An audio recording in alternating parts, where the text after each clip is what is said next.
आर्थिक समृद्धि की बात तो खैर है ही, लेकिन लोकतांत्रिक व्यवस्थाओं से यह उम्मीद रखना कहीं ज्यादा तर्कसंगत है कि वे आर्थिक असमानता को कम करेगी।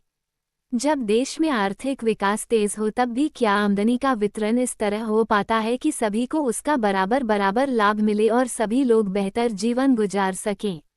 क्या लोकतांत्रिक व्यवस्था में आर्थिक समृद्धि और लोगों के बीच आर्थिक असमानता का बढ़ना साथ साथ होता है? क्या लोकतंत्र आने से अवसरों और वस्तुओं का न्यायपूर्ण वितरण हो पाता है? लोकतांत्रिक व्यवस्था राजनीतिक समानता पर आधारित होती है। प्रतिनिधियों के चुनाव में हर व्यक्ति का वजन बराबर होता है। व्यक्तियों को राजनीतिक क्षेत्र में परस्पर बराबरी का दर्जा तो मिल जाता है, लेकिन इसके साथ साथ हम आर्थिक असमानता को भी बढ़ता हुआ पाते हैं। मुट्ठी भर धन कुबेर आय और संपत्ति में अपने अनुपात से बहुत ज्यादा हिस्सा पाते हैं।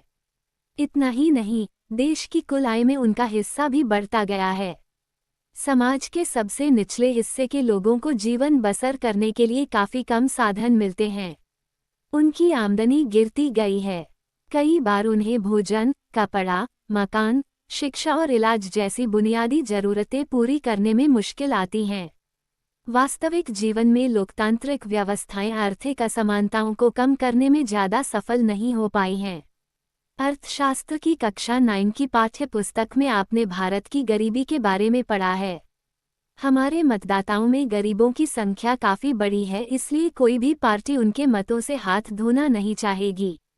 फिर भी लोकतांत्रिक ढंग से निर्वाचित सरकारें गरीबी के सवाल पर उतना ध्यान देने को तत्पर नहीं जान पड़ती जितने की आप उनसे उम्मीद करते हैं।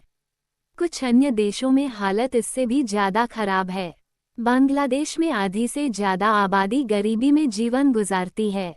अनेक गरीब देशों के लोग अपनी खाद्य आपूर्ति के लिए भी अब अमीर देशों पर निर्भर हो गए हैं।